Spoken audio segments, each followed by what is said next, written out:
Hi, good morning, everyone. I invite you to start lying on your back.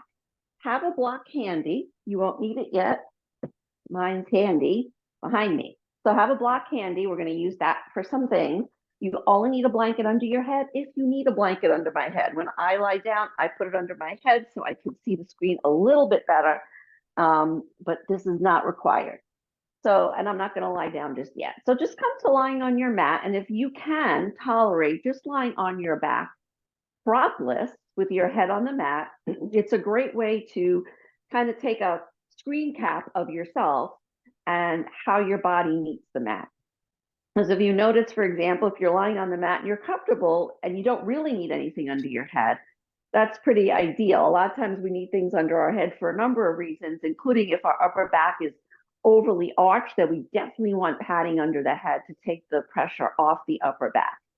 So just take a few more moments to know what's going on, notice what's going on in your body.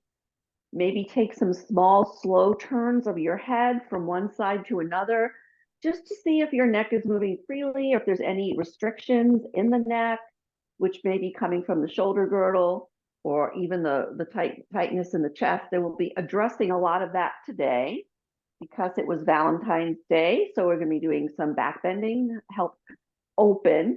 We use that word a lot in yoga, but we're just going to kind of help kind of rehydrate and maybe get a little stretch in the tissues of the upper chest, and which resonates all the way down through the bones and invites them to lift too. Notice if you feel like your body is even from right to left. A few more things. You may have noticed something else. And I guess most important for today's class, notice if you feel your shoulder blades digging into the mat, or if one shoulder blade is more prominent than the other, or what's more ideal, which a lot of us don't have, especially not first thing in the morning, maybe not first thing. You guys might have been doing a whole lot of stuff first. Notice if you feel the place between the shoulder blades, the mid-back wall, if that's floating, the mid-ribs floating, or if they're down and you really don't feel your shoulder blades because your back feels nice and flat. And don't try and change or adjust, just notice what you got. And then when you're ready, grab a hold of a block and bend your knees. Again, you can add a prop under your head. We're going to be doing some supported bridging, and a prop under your head is only needed if you need it. If it's just for comfort, you might want to leave it out a little bit, because bridge gives us a nice stretch in the back of the neck. And if our head is supported, we don't really get that. So first, bring your feet together, bring your inner thighs together, and see if you could line up your feet. I know you can't see them. Bend your elbows 90 degrees and just kind of suction cup your upper arms gently down to the mat as you energize your fingertips toward the ceiling. Make sure your feet are not like where mine are here. You don't want your feet behind your knees. So kind of in line with them. If you have knee issues, which I'll talk to you about because I have a big one, your feet could be a little closer. So firm your glutes. And then when you're ready, with the legs drawing toward each other, so you have a really narrow platform, lift it to your first bridge. And you might find that you don't lift as high here as you usually do. And just take 1 or 2 breaths in this low bridge. Also, if you like, you can shift your hips a little bit right and left. Think of your hips as a bowl, and you're just getting a little bit of movement in that bowl, and then lower everything down.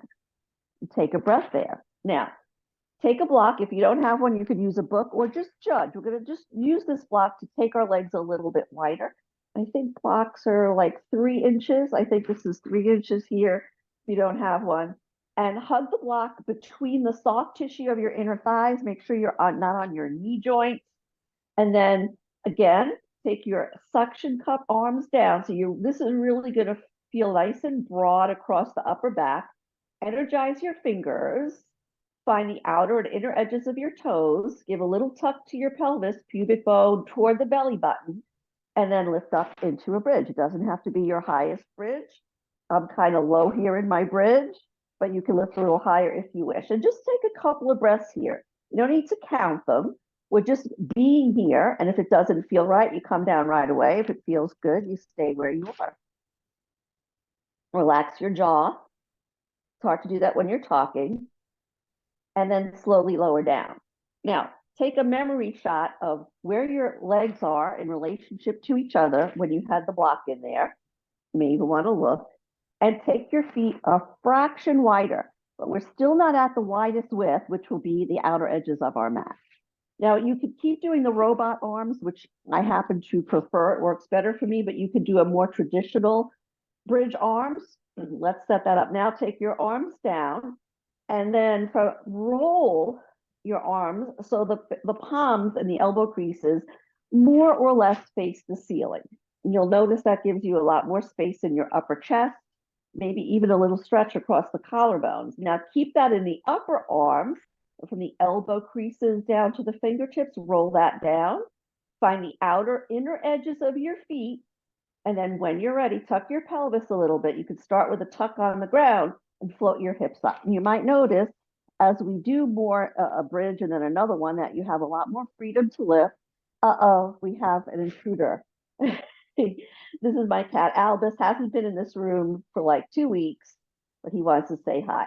So you could choose. You could come down and up, or you can stay lifted. A few things to keep in mind when you're lifted. Think of your knees passing your toes. We don't literally want them to, but energetically, we want our knees moving away from us so we can lengthen the fronts of those thighs.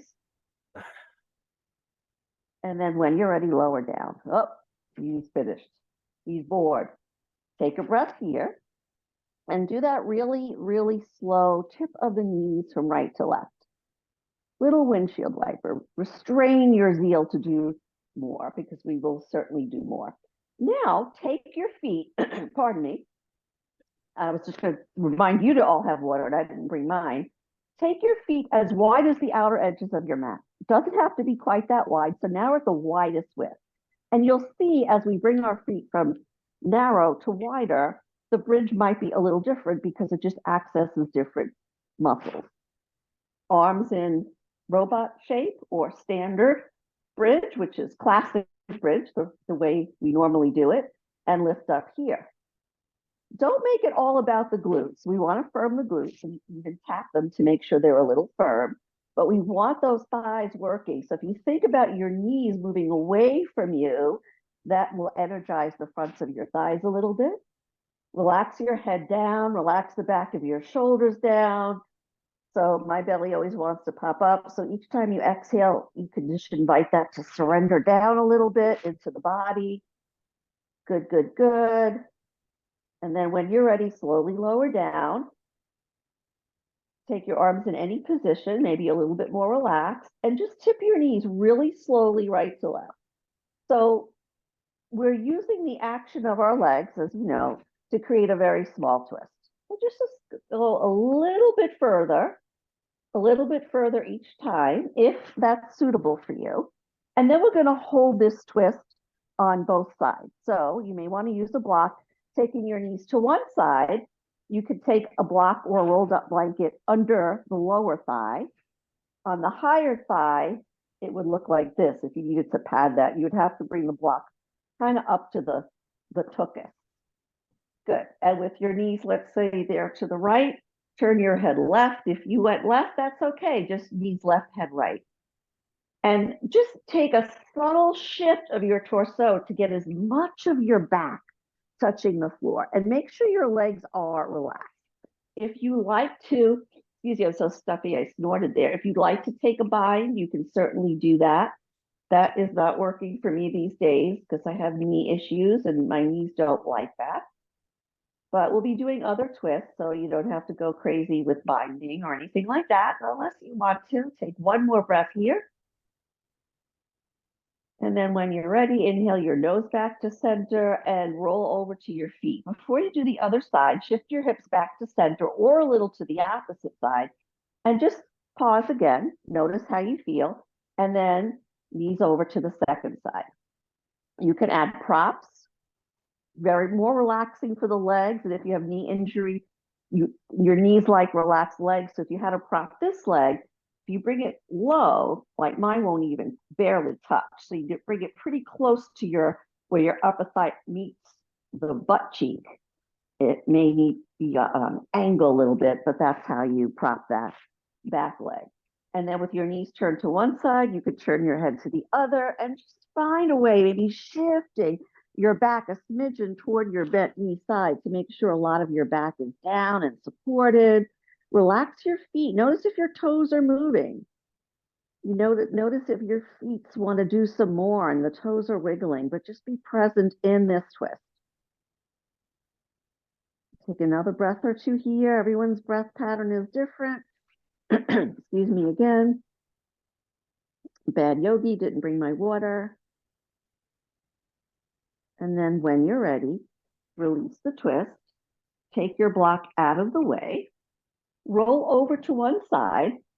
And just let's come to sitting first, because we're going to have to do some modified stuff for knee issues when we come to cat cowing. Well, some of you might need to do it. So come to a comfortable seated position. You will see that my seat is often asymmetric, like my legs are doing two different things. I'm not doing that to be fancy. I'm doing that because one of my knees is injured. So you feel free to sit fully cross-legged, take both legs out, do whatever you need. Add padding under your butt. Just make sure that your shoulders are in line with your hips.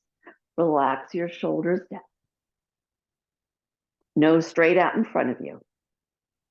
Relax your hands on your thighs, palms up. Notice your fingers gently curling. And just take a few breaths here to reorient yourself after having been mostly on the mat. Good. We're going to do some really subtle movements, which are really nice to wake up the shoulder blades and also to give you an indication of where you might have some shoulder restriction. This is really good just if you ever do it with a wall. When the wall is invisible, I get confused. But you just take your hands in front of you on an invisible wall and try to keep your elbows in, not out, like that. And just slow walk your hands up. It's so much easier, or it's easier to keep the hands moving normally when they're on a wall. Now, if you reach a stop, let's say I can't lift this arm up anymore. It's like, ouch. Then you just crawl the other one up. Okie doke. So don't force it. And then you bring it down. And now let's say this arm was injured. That'll catch up and bring it all the way down. As you bring it down, your elbows tend to want to come out. Good. Now, palms up. Relax your hands on your thighs. Take a small turn of your head to your right. And a small back turn through center over to the left. Back to center you go. Again, so your wrists are extended here. You're going to find that imaginary wall. And you could do it slow, super slow, or faster. You're just going to crawl your arms up. You don't have to crawl them up to straight arms unless that's okay for your arms. So find where your arms end up if they're different, and then slow crawl them back down, making fingerprints all over your wall. And then from here, take your hands in front of you, turn the palms so you can see them, turn the palms to face each other. You could have it shoulder height or a little lower, and then peel the hands back. So you're really extending in those wrists. No, I'm sorry, this is actually flexing. So open that up. Notice if you feel any stiffness here. Notice if that radiates all the way up to the shoulders, which probably means the shoulders are where the issue is coming from. And then just roll your wrists around, soften your elbows, and then come the other way. I'll turn my palms down so you can see what I mean. So strongly, so it's this shape here. So here we are extending the wrist. Notice how that feels. And of course, if this or anything else causes pain, you're going to do it less. Good. And then release that. Roll your wrists around a little bit. Make random movements with your hands, whatever feels good. Good. And let's do one simple twist here. Take your hands to your heart center. Sit nice and tall. Your legs were crossed all this time. You may just want to put the other leg in front or shift your leg position altogether. Or again, remember, if I'm doing something weird, it's because I'm resisting bending my knee a lot here. Inhale, sit nice and tall, no hands twist. As you exhale, draw your belly in and wrap your upper rib cage and your collarbone to your right. Then when you get there, if you like, you can release your arms. Left hand comes to the right arm comes behind you, or you could just keep your arms in place. Relax your shoulders. Make sure that the leg you're twisting away from is relaxed, and the side you're twisting away from, that sitting bone, is not a little airborne. That will be a very common thing. Don't overturn the neck. Take a breath here or two and breathe into your back. Breathe into the width of your upper back.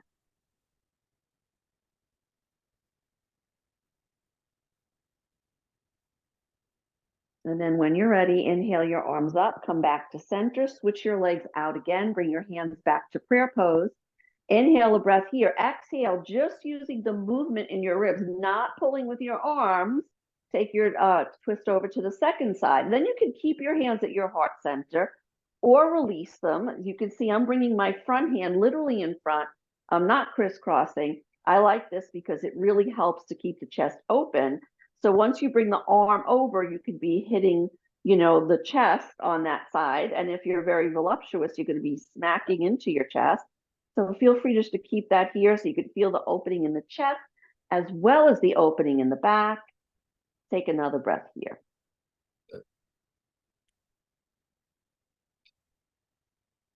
And then when you are ready, with the arms down or up, slowly unwind, come back to center, stretch out those legs and just waddle them around a little bit. We're going to come to hands and knees. I won't be there perhaps as long as you because it's restricted. So you can take padding under your knees if you have what I have, which is a lot of things. But injury in my left knee, I have found that this is the best. Taking a roll underneath the shins below the knee. So the knees aren't on anything and my feet can press down. That prevents, because if your feet go like this and if you have knee injuries, even with your knees not touching, the weight is going to your knees.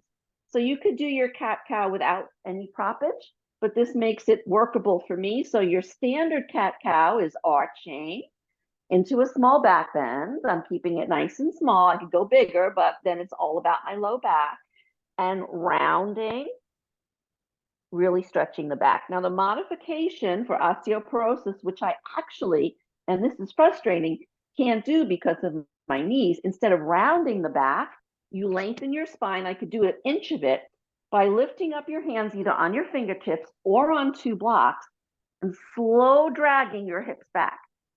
And you can bring them all the way back. I can do it, but my knees will pop. It'll make a really big sound. It'll be icky.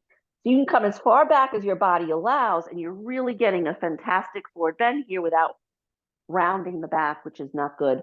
You have osteoporosis in your spine. So just do what works for you. Even if you don't have osteoporosis or osteopenia, it's kind of nice to do that other version too, because you really can lengthen. If you pull your belly up and in, this is a great stretch. I think it's a better stretch for the low back than the cat. No offense against any cats who may be listening. Don't tell them I said that. To come to downward facing dog, anytime you want to throw a down dog in, you can do that. You tuck your toes under and you lift up. Oh, it feels good to get off my knee. Good. And then once you come to down dog, make sure you're not forcing anything. I have a new mat, so my hands are sliding. Keeping your hips even. Lift the right heel up higher. So you're on your toes and the ball of the foot. So if you have a toe injury, then you will skip this, right? And you let the other heel come down. But don't let this hip flop in. You want to keep your hips nice and broad and even. And then switch sides. So come to regular down dog. And then come high on the other foot. So you're lifting the heel. The toes are down and the mounds of the toes are down. You're striving to keep your hips even and your glasses on your face. And then you're stretching that heel down. Good. And do that a few more times. We are going to come to standing. So you can walk your feet, slow walk your hands and feet together. You want to come back to child's pose first. Please do that. Child's pose, one of my favorites. It's very weird to have a restriction where you can't do child's pose because you think, gee, that's a simple pose, right? Come toward really any part of your mat. Let your arms drape down by your side. Take a look at your feet, parallel them, and then relax your legs. So minimize how much energy that you're using just to stand. Soften your butt cheeks for a moment. Let your arms just hang. We're going to do all of our forward bends, at least I am, I always do it this way with a long spine rather than rounding. So join your hands together at your heart center. Inhale, exhale, release your arms. As you inhale, bring your arms all the way up or halfway up. And if it's okay for your feet, if you have injured toes or 4 feet, 4 foot, you can't do the heels up. But it's great for balance, just not great for injured toes. And then when you're ready, exhale, fold forward, drop those heels down. And as the arms come down, bring them to your hips or thighs. Don't leave them dangling here, because then you can end up like this, like rounded, unless that's your thing. Place your hands on your thighs, and a nice little trick here. It's something that we do in yoga, but when your knees are troubling you, you can bend your knees, place your hands to your thighs. Don't push back with your hands if you have knee injury. Kind of just keep your arms firm and press your thighs forward and just resist with the hands. And you might find you eke out a little more space in your low back, and it feels really, really nice. Good. And then, oh, sorry, was there a question? So I heard a voice. Sorry. And then from here, come back all the way up. Join your hands together. Take a breath here in Tadasana. Inhale again. Exhale, release the arms. Inhale, float the arms forward up. If you like, extend the crown of your head up. Sometimes it's harder to barely lift your heels up, like just hover them above the earth. Keep the belly drawn in, tailbone long.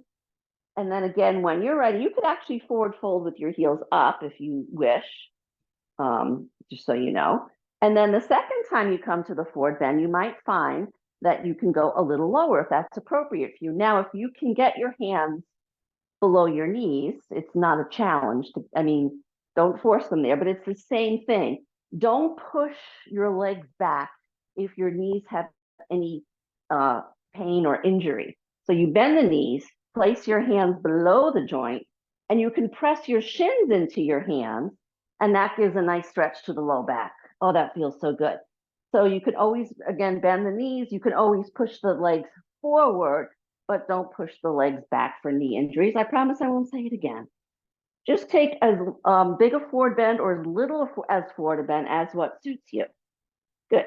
And then fold forward as much as you can, and then get your hands down and stroll or saunter, or if you leaping is appropriate for you, come back to downward facing dog.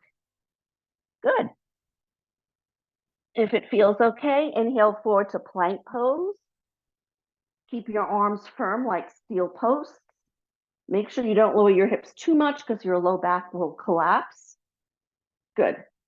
And then when you're ready, up and back to downward facing dog, either a saunter, hot, slow walk, or jumpy your feet up, come back up to standing. Let's start with a little balance challenge before we even do tree.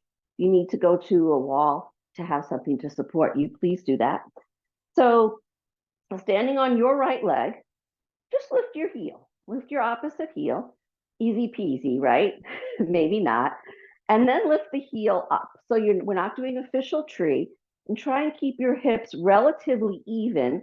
Squeeze your outer hips in, and then you could do whatever interpretive movement you may want to do with your arms. I was going to say count to 10, but I was talking, so you were in this hovering position. You could do the walk up, you could do double duty and walk your hands up the wall.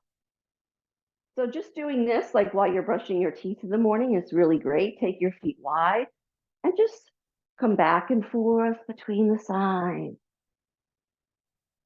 And then second side, back to Tadasana. Lift the heel. Good. You can lift the foot all together if you like. This is my injured side, this leg, so I'm just going to keep my foot down. And then from here, find your balance here. So we're not doing the turn out of the hip like we would in tree. You can have the leg hovering. You can have it down if it's too much for the standing leg. And you can have your hands on your hips to stabilize you too. Firm your butt cheeks. Keep the crown of your head lengthening up toward the sky. Brush your teeth. And then when you're ready, bring that down. Good. Now come to the width of your mat and take your feet nice and wide. For warrior two, parallel your feet and spin your right leg out and your left leg slightly in. Shoulders stay over your hips. Join your hands together at your heart center. Inhale. Now, as you exhale, take a peekaboo, warrior two. So you're just barely coming into it, checking that knee. Straighten the bent leg from hip to heel. Inhale again. Exhale. Just kind of bow to your warrior two. And then straighten the leg. And then take a full breath here. And then when you're ready, this time come into warrior two. And if you like going in and out, if that felt better for you, do that. You can take your arms out to the side, energizing your fingertips away from each other.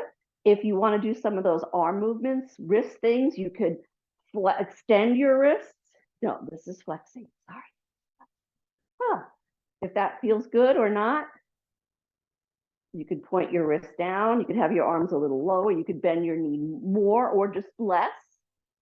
So you make sure you're not over bending, or you're not jamming your leg back. If your thigh is not fully out, that's okay. Just keep your knee agreeing with your ankle. That's the most important thing here. Good. And then when you're ready, slowly release. Hands together, parallel the feet and pause. Let's come right to the second tide. Adjust your feet if you need to. If your feet were too close and you couldn't move around, couldn't get the warrior two you wanted, take them wider. If you felt unstable with the wider legs, bring them narrower. Good. Hands to your heart center. Inhale. As you exhale, bend your second knee. This, I think, on you will be your left knee. Good. Straighten the leg from hip to heel. That's a good way of thinking about it, tricking the knee into thinking it's really not bending. The hip is dragging the leg straight. Good. Take one more breath here, and then when you're ready, bend the knee, little bend, big bend, whatever feels good. Don't let the knee tip in. Don't force the leg back. And then when you're ready, sail the arms open, heart forward. If your arms are tired, bring them down. If you want to pick the arms up, bring them up. If you want to keep your arms moving while your body is still, do that. Make sure you could feel the inner and outer edge of both feet down. Relax the toes, but feel the width of your feet down on the mat, that both legs are working and both feet are working. Firm your glutes a little bit. Take 1 or 2 or 3 more breaths here. Do whatever you like with your arms. I like to keep mine moving, especially when I'm doing a practice in the morning, otherwise I'll be like. And then when you're ready, arms up, straighten your bent leg from hip to heel, parallel your feet. Bring your feet about halfway toward each other, so they're not parallel, but they're wider than they were. We're going to do a forward bend here with the wider feet and see how that goes. So hands to the heart center. Inhale here. As you exhale, fold forward from your hips, bend your knees as needed. And remember, same as before, even if you don't have injury, you could take your palms either above your knees or below your knees. Keep the arms firm, don't push back, but press either your shins or thighs forward into your hands. Nice, nice stretch for the low back. A lot of people will say that to me. And also feel free to drip completely forward. Let your hair come down to the floor. Take a hair stand, whatever works for you. Take another breath, or 2 or 3. And then when you're ready, come up to standing, bring your feet together. So now we're going to do the balance of tree. So if you want to come off to a wall, you can do that. And if you're using a wall, that's the leg you do first. So pick a leg, any leg. I'm going to do my good leg first. Bend the opposite knee. Don't let the hips sail out. Keep the hips in. And then lift the foot, take the turnout, the same turnout you did in Warrior Two, and make sure the foot is either above the ankle, below the knee, or the heel is above the ankle, toes are on the floor, or if you can, you can pick up the thigh, pick this up, or maybe you don't need to, but just make sure you don't put it on your knee joint, okay? Draw your arms together, lengthen your torso up and out of your hips. And if it feels okay, take your arms up to the sky. Draw your belly gently in. Find firmness in the butt. And even though you're standing on one leg, you might want to imagine that both feet are down. Don't look at the camera because I'm very wobbly today. So if you see someone wobbling, you might too. Take another breath or 2 or 3 here. When we hold our body in poses, standing poses like tree, like the warrior poses, we are strengthening the bones as well as improving our balance in this pose. And then when you're ready, release. When you release the tree, before you do your second side, just do your little catwalk or whatever you call this. Sway your arms, nice and easy. And then second side. This is my injured side, so I'm not even going to bring my foot up high. Oh, bend the knee, take the turnout. Sometimes just try and take a smaller turnout than you usually do. So even if you can come like out open like that, maybe do a little less and see how it feels. Draw your hands together, draw your belly in, navel to spine. And just on this post-snow day, think about what your tree would be like. Did you like seeing the tree with the branches holding? You want to be that kind of tree with the branches holding snow. Or you may want to be free of the snow. Your branches might be flowing in the wind. If you have an injury and you can't maybe take the tree you want in the trunk, you can maybe add challenge by moving the arms and keeping the rest of you still. Glutes firm, breath breathing. My tree is having a good time here, just kind of swaying around. And then when you're ready, come back to standing. Good. Come back on your mat the long way.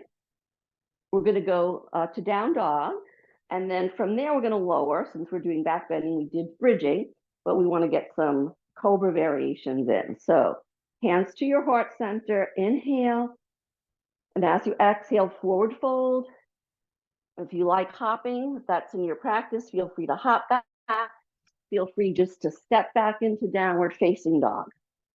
And when you get to downward facing dog, you may want to do that little thing I did in the beginning, where you bend. It's not the familiar pedaling of the knees, which doesn't do a whole lot.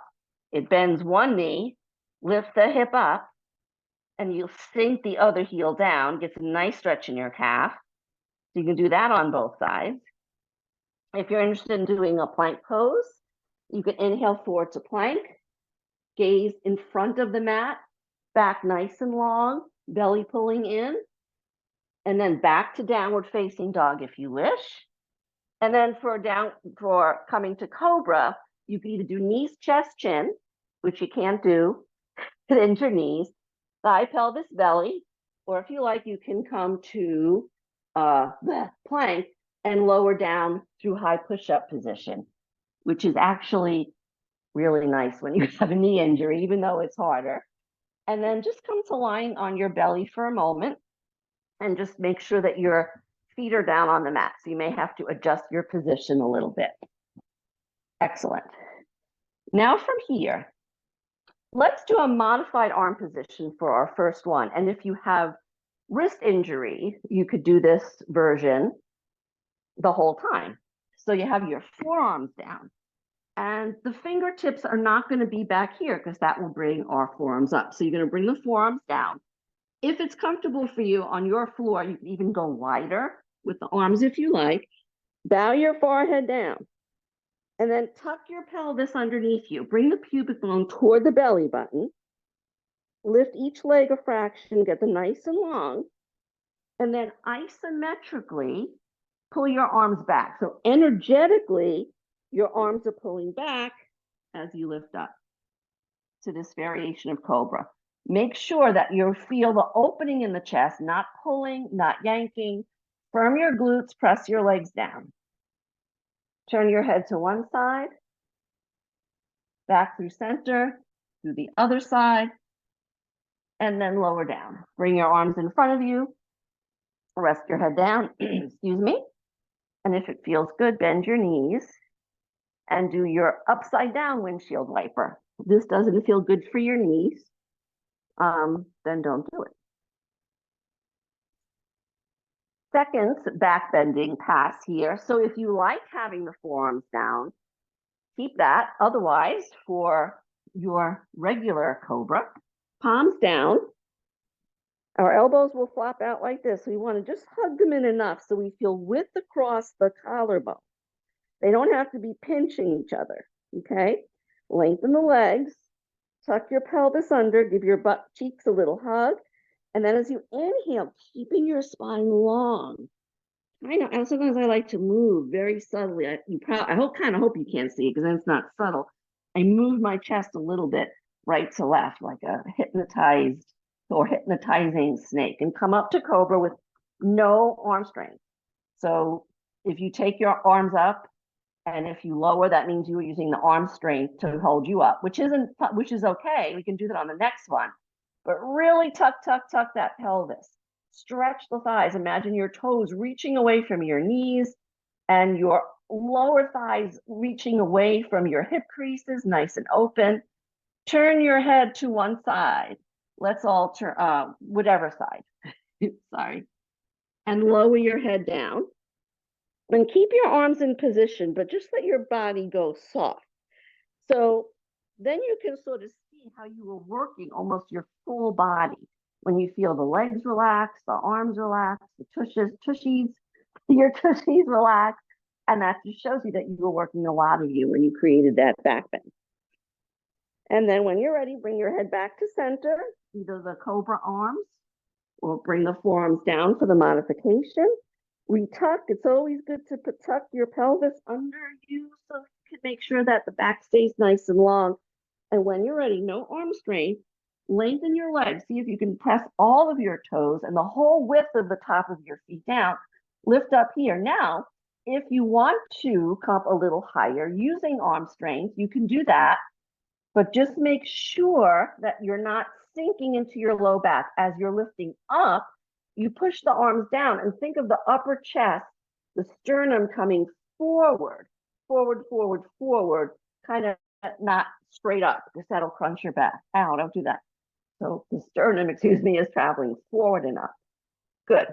If you like, you can lift your legs a little bit if that feels good. If you're not using your arm strength, you'll know it now.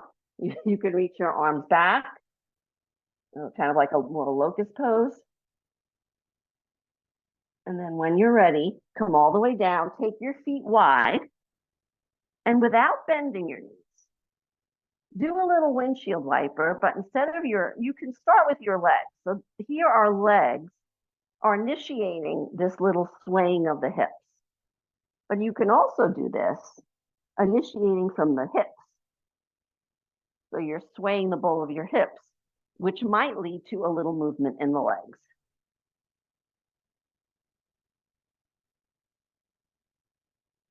When you're ready, roll over to either side and pause there. And then come to sitting again. Take a nice twist as opposed to an unnice twist. If you need padding under your bottom, take padding under your bottom. Then your legs out in front of you. And let's all do the same side so my directions are not confusing. So when you're ready, bend your right knee. Now, again, depending on your knee injury, or if you're not injured, you could just have a little bend like this. You can bring it pretty close to you. Some people can bring their heel all the way back. I'm not sure that that's really a great thing, even if you could do it. But you just want to make sure you're not over bending this knee. You want to keep your straight leg active. Press your foot down, press the straight leg heel down. Lift up nice and tall. Now to initiate the twist, let's see how it feels to do it without you setting up the arms first. The arms support the twist. So if you feel you need to take the arms, one arm behind you, one arm in front, that's okay. But otherwise, like we did the first twist, inhale, find the length in your spine. And as you exhale, wrap your collarbones and your shoulder blades toward the right, toward your bent leg. And then reach your top arm back. And then your front arm can either go on the shin, below the knee, if you like. You can also bring it to the hip. Sometimes I bring it to my outer thigh and squeeze the thigh in, whatever works for you. Try not to lean back. We want to have our shoulders pretty much over the hips, Don't let that shoulder pop up. Check in either mentally or with your eyes to your straight leg. You want it active, not rolling out, not rolling in, toes pointing up, heel drawing away from the hip. Take a few breaths here. Breathe spaciousness into your upper back.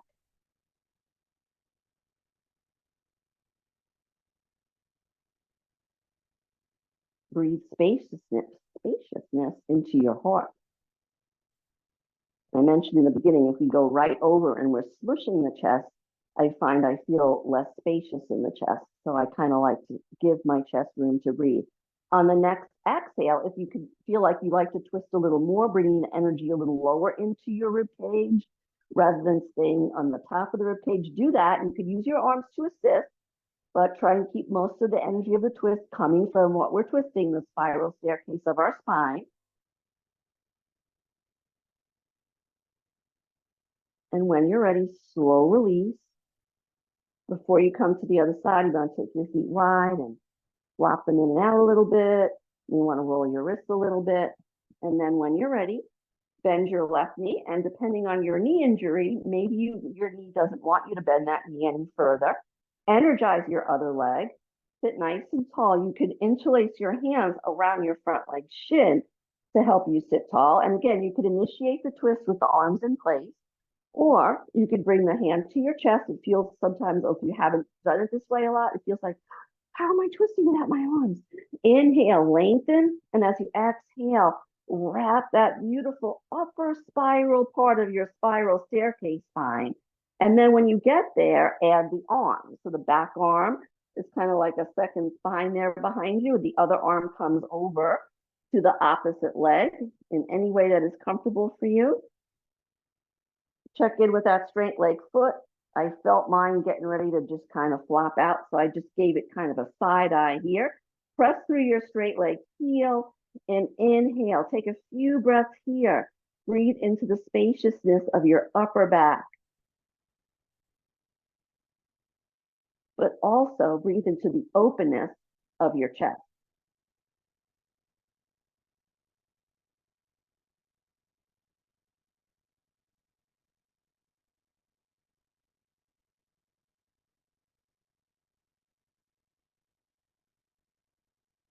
Take one or two more breaths here.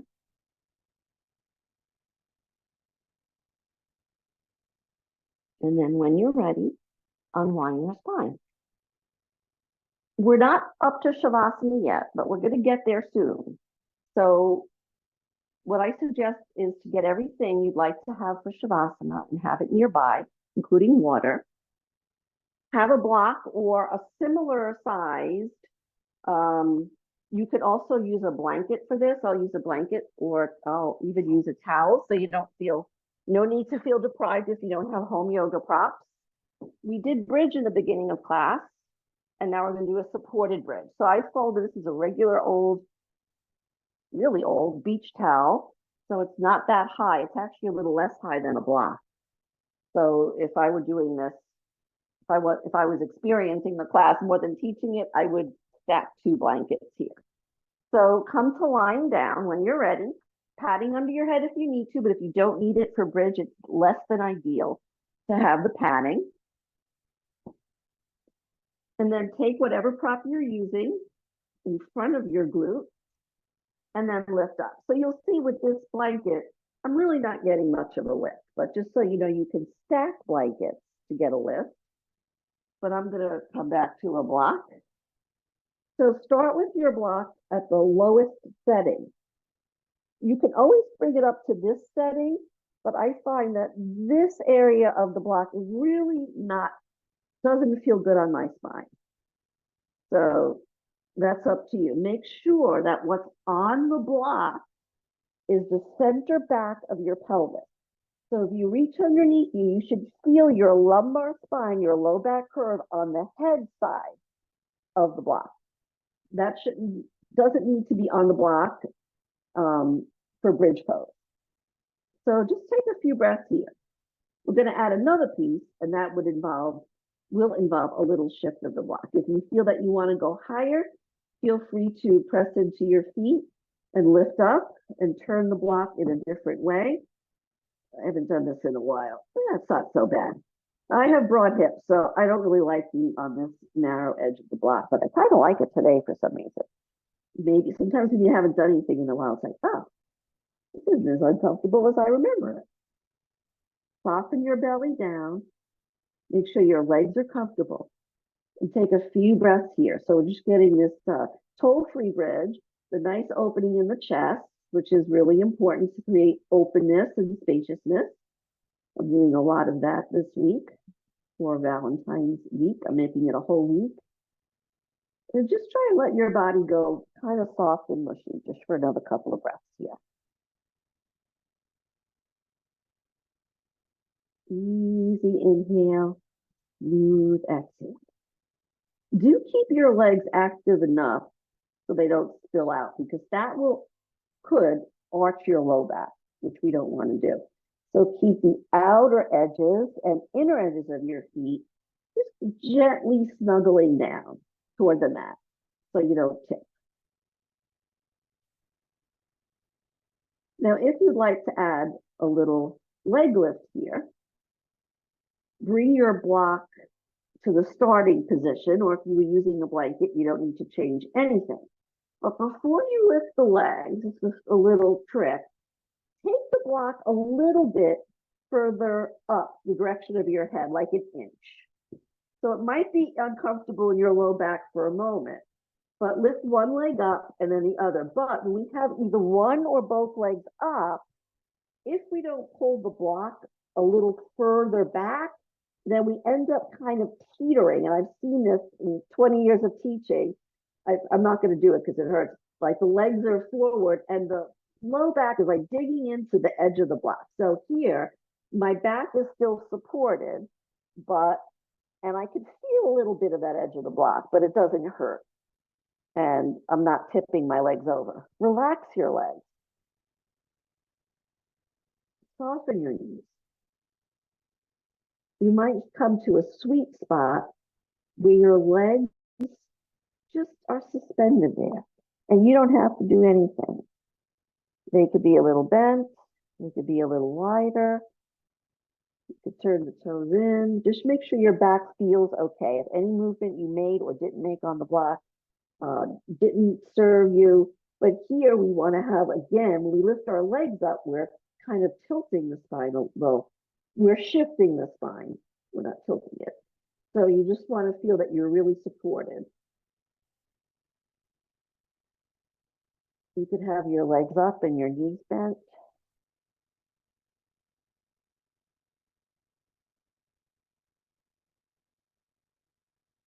When you're ready, bring your feet down. And also when you're ready, press into your feet. Take whatever prop you had under your hips out of the way. Just take your feet wide, rest your knees together, and notice how you feel.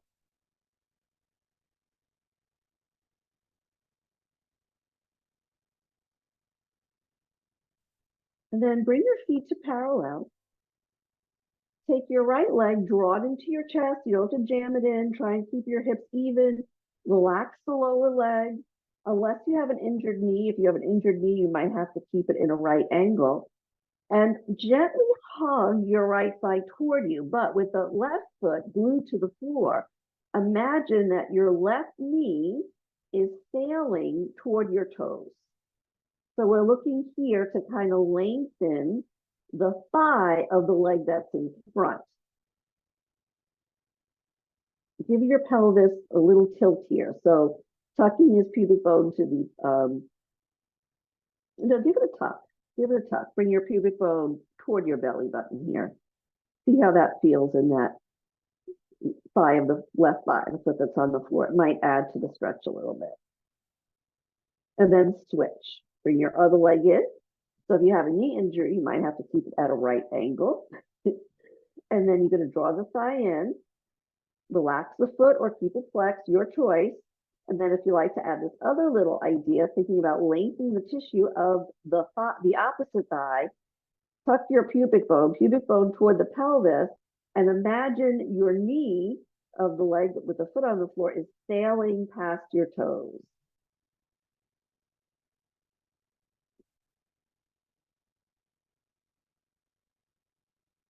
And then pause.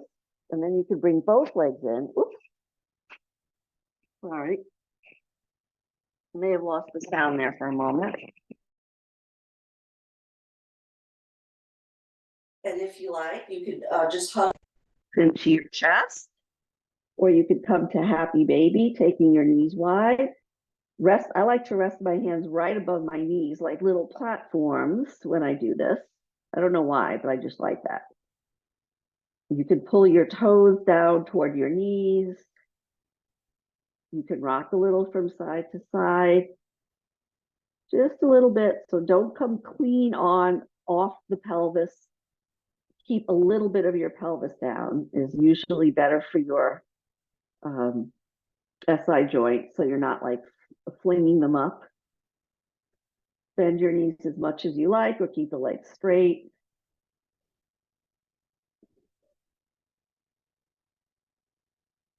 And then when you're ready, take any final movement you'd like before Shavasana, stretching, lengthening, yawning, sighing, and then gather together whatever props you would like to have for deep relaxation.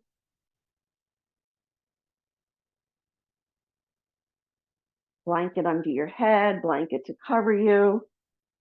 Take any props you're not using out of the way. So you want to be able to let your body soften and relax. And sometimes when you do that and it bumps up against a prop, it kind of almost restricts you a little bit.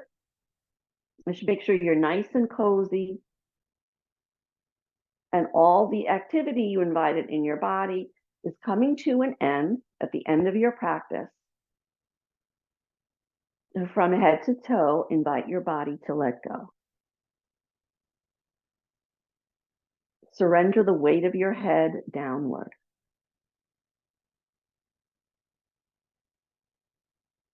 Let go of all the contents of your head, your wisdom, your thoughts, your worries, your to-do lists, things you think are good, things you think are bad. Let them all go. And just let your head be heavy and give your neck a little relief so it doesn't have to hold the head up. Relax the length of your neck. Soften your jaw. Let go of your unspoken words.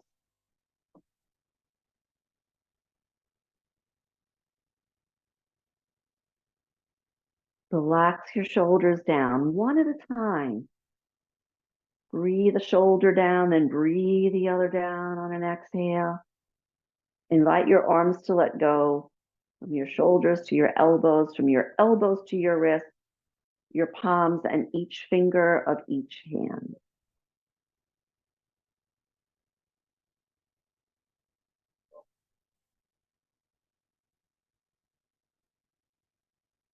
Relax your upper back.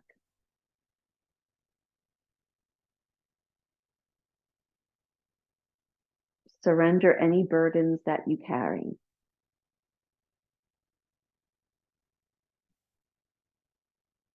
Let the bowl of your hips be heavy and fully supported by the table of the earth.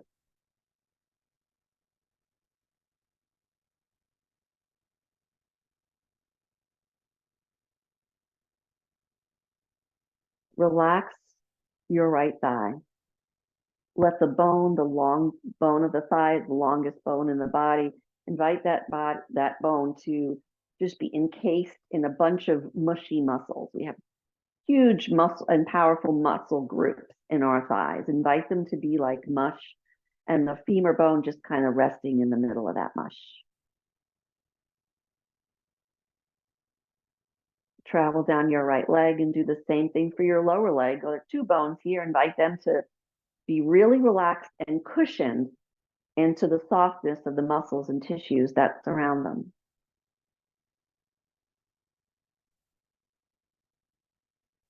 Relax your right ankle, your right foot, and your 5 toes.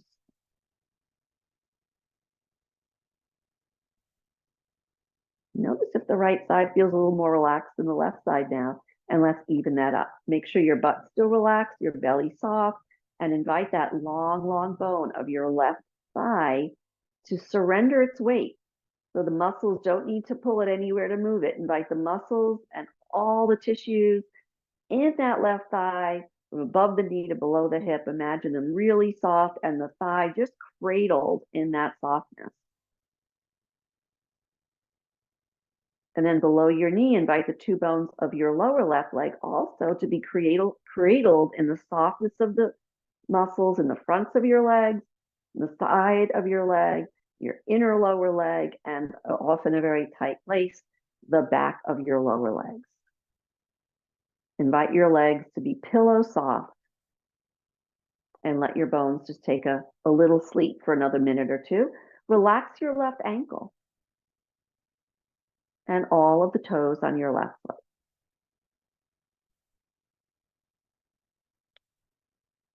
Enjoy a few moments of stillness. Letting the breath flow naturally in and out.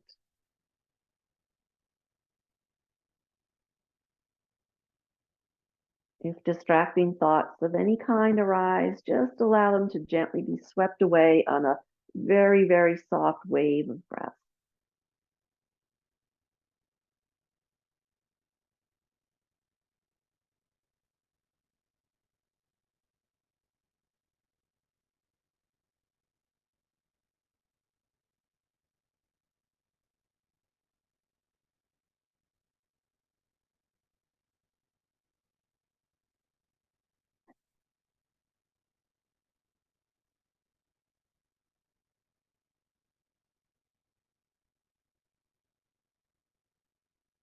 Savor this stillness. And remember, you can do this anytime. Just Shavasana on its own, maybe in the late afternoon or midday. Be very delicious and don't even have to do a practice before it. You could be doing other things.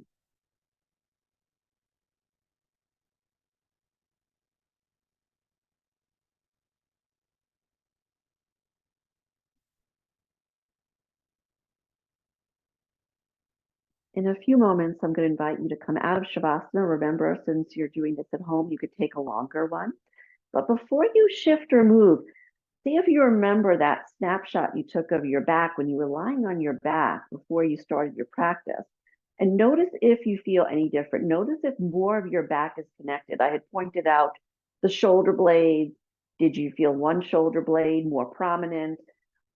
Are they more even now? Or maybe your upper back seems flatter because that's because we rehydrated the back and that allows the mid rib wall between the shoulder blades to relax down a little bit more. Your low back curve may be calmer as well.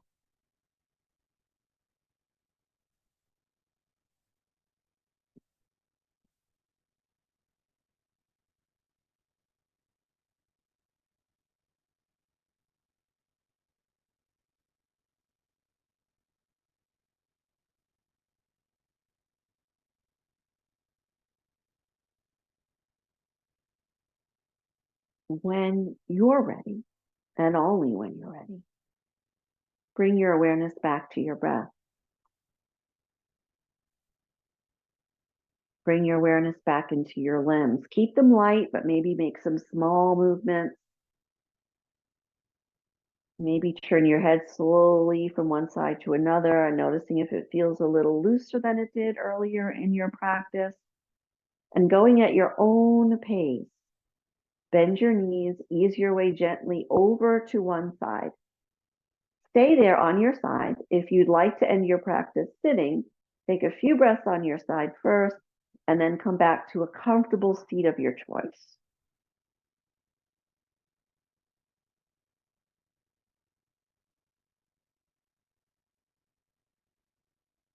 Join your hands together, or if you're still in Shavasana and that's where you want to be, maybe just join them symbolically in your mind's eye.